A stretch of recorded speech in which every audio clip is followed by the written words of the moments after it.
누가복음 6장 32절 너희가 만일 너희를 사랑하는 자만을 사랑하면 칭찬받을 것이 무엇이냐 죄인들도 사랑하는 자를 사랑하느니라. 너희가 만일 선대하는 자만을 선대하면 칭찬받을 것이 무엇이냐 죄인들도 이렇게 하느니라. 너희가 받기를 바라고 사람들에게 구워주면 칭찬받을 것이 무엇이냐 죄인들도 그만큼 받고자 하여 죄인에게 구워주느니라. 오직 너희는 원수를 사랑하고 선대하며 아무것도 바라지 말고 구워주라. 그리하면 너희 상이 클 것이요 또 지극히 높으신 이의 아들이 되리니 그는 은혜를 모르는 자와 악한 자에게도 인자하시니라. 아멘. 한마디로 말해서 하나님의 방법대로 살라는 명령입니다. 누가복음 6장은 평지설교라고 합니다. 누가복음 6장은 마태복음 5장, 6장, 7장에 나와 있는 예수님의 산상수훈의 누가복음 버전입니다. 예수께서 이제 많은 사람들을 모아놓고 평지에서 설교하면서 하나님의 방법대로 살라는 명령입니다. 하나님의 방법이 무엇입니까? 이 32절 말씀부터 보니까 너희를 사랑하는 자만 사랑하면 죄인들도 그렇게 한다. 너희를 선대하는 자만을 선대하면 세상 사람들과 변별력이 뭐가 있겠느냐. 너희가 받기를 바라고 구워주거나 섬기지 말라는 이야기입니다. 먼저 주고 먼저 사랑하고 그리고 먼저 선대하는 일을 하라는 이야기입니다. 이것이 하나님의 방법입니다. 그래야 하나님의 아들이고 하나님의 자녀라는 이야기입니다. 사실 이 말씀을 들었던 예수님의 청중들은 갈릴리 사람들입니다. 갈릴리, 그 갈릴리에서 어떤 일이 일어났습니까? 갈릴리는 폭력과 혼란이 난무하고 있었던 그런 장소였습니다. 오늘 지난 주말에 대전역 광장에서 윤석열 대통령 탄핵 집회와 그리고 탄핵 반대 집회, 찬성과 반대 집회 양쪽이 갈려서 서로 자기의 주장이 옳다고 이야기하면서 이제 그렇게 양분된 의견이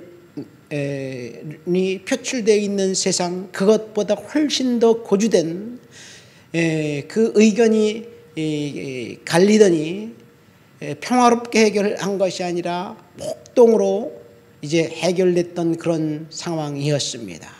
예수님이 이 말씀을 하기 바로 직전에 일단의 사람들이 이 로마 병사들의 군 병기 창고인 세포리스를 이제 그 침범에 들어가서 무기 창고에서 무기를 탈취하고 창고를 지켰던 로마 병사들 몇 명을 죽였습니다.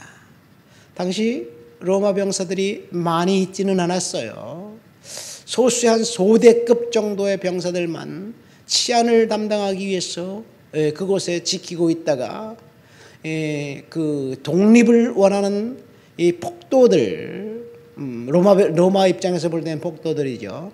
폭도들에게 병사들이 죽임당하고 무기가 탈취되었습니다. 그러니까 로마가 여단 병력의 군사를 보내서 폭도들을 싹 잡아들였습니다. 그리고 갈릴리 바다에 십자가를 2,000개를 세워놓고 2,000명을 십자가에서 다 죽여버렸어요. 그야말로 갈릴리 바다는 피바다가 되었습니다. 이 갈릴리 사람들은 로마에 대해 뼈깊은 원한을 품고 있었습니다. 이것이 예수님의 설교했을 때 예수님의 설교를 들었던 청중들입니다.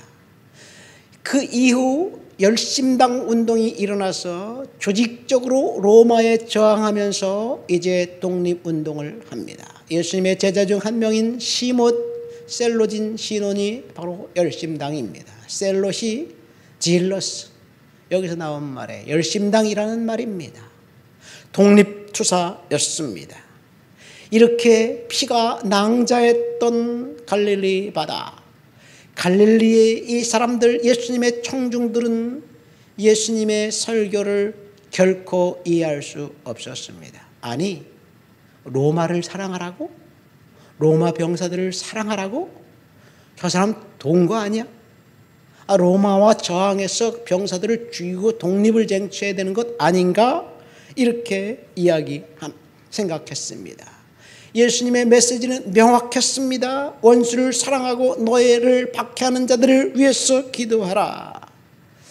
그런데 사실 지금까지 그들이 들어왔던 말은 눈에는 눈, 이에는 이, 손에는 손, 발에는 발. 원수를 갚는 것이 지고지순한 정의고 정당한 행동이고, 그리고 이 유대인 남성이라면 반드시 의분을 토해내야 된다고 생각했는데 예수님은 반대 이야기를 했습니다. 여러분, 우리의 원수가 누구인가요?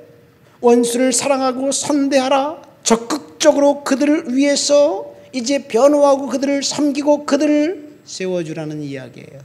로마 병사가 오리까지 가자고 하면 오리를 가지고, 겉옷을 내달라고 빼앗으려고 하면 속까지 내주고, 그리고 다 주라는 이야기입니다. 이것이 예수님이 제시한 평화의 방법이었습니다. 유대인들이 로마를 향해서 원수를 갚는다고 의분을 품고 일어서면 결국 손해는 자신들에게 있다는 이야기예요. 그러니까 예수님이 원수를 사랑하라, 선대하라, 그리고 주라, 자비를 베풀라, 이런 말씀을 하신 것은 그 상대방을 위해서 주신 말씀이 아니라 자신을 위해서 주신 말씀이에요. 원수를 사랑하라는 이야기는 원수를 위해서 원수를 사랑하라는 것이 아니라 우리를 위해서 원수를 사랑하라는 이야기입니다. 여러분, 오늘 우리는 정말 원수처럼 대하는 사람이 누구인가 한번 생각해 볼까요? 원수가 누구인가요? 여러분들의 원수가 누구인가요? 내 원수는 없는데? 그 원수처럼 생각하는 사람은 누구인가요?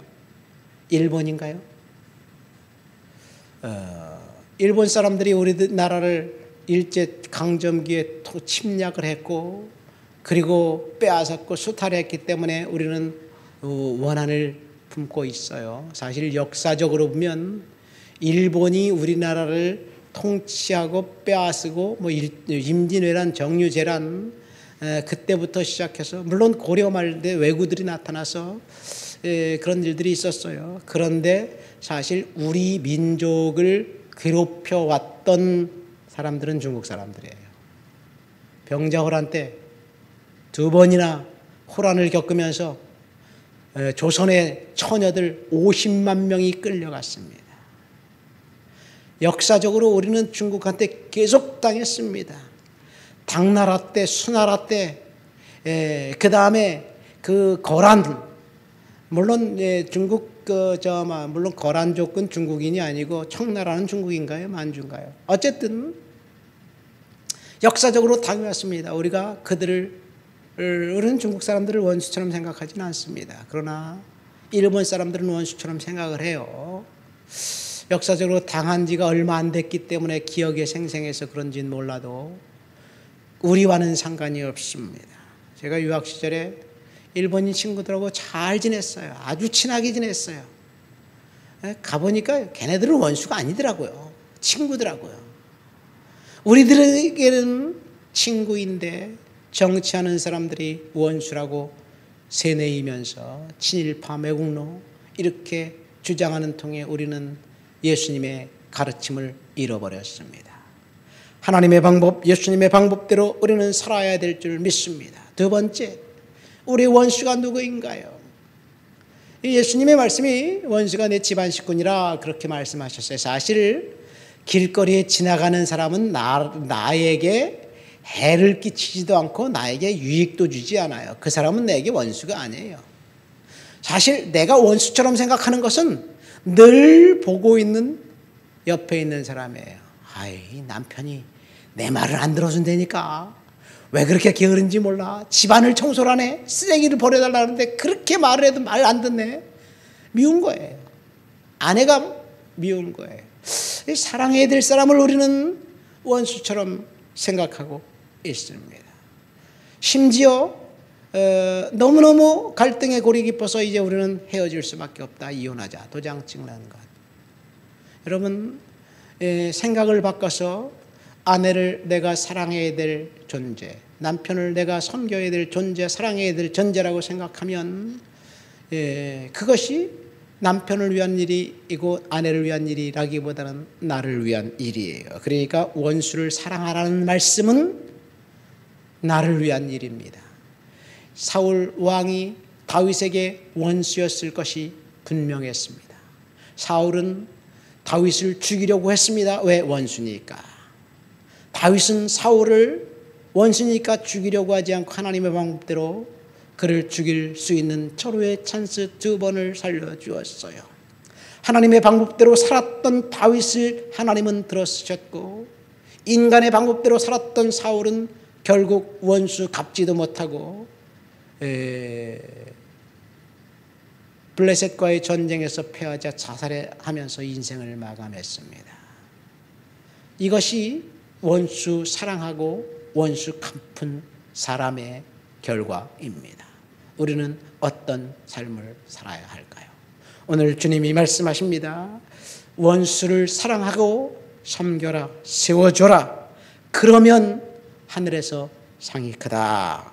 25절 말씀 보세요. 오직 너희는 35절 오직 너희는 원수를 사랑하고 선대하고 아무것도 바라지 말고 꾸어주라. 그리하면 너희 상이 클 것이요 지극히 높으신 이의 아들이 되리니 그는 은혜를 모르는 자와 악한 자에게도 인자하시니라. 원수 같지도 않은 사람들을 원수라고 생각하면서 살아가는 것, 그것은 우리는 마귀에게 속고 있는 거예요. 우리에게 원수는 없습니다. 다만 사랑해야 될 사람만 있습니다. 하나님 아버지 감사합니다. 오늘 하나님의 방법대로 살라는 주님의 말씀을 다시 한번 경청합니다. 인간의 방법, 세상의 방법이 아닌 하나님의 방법대로 믿음으로 살아갈 수 있는 하나님의 자녀, 하나님의 백성 될 수 있도록 주여 도와주시옵소서. 예수님의 이름으로 기도합니다. 아멘.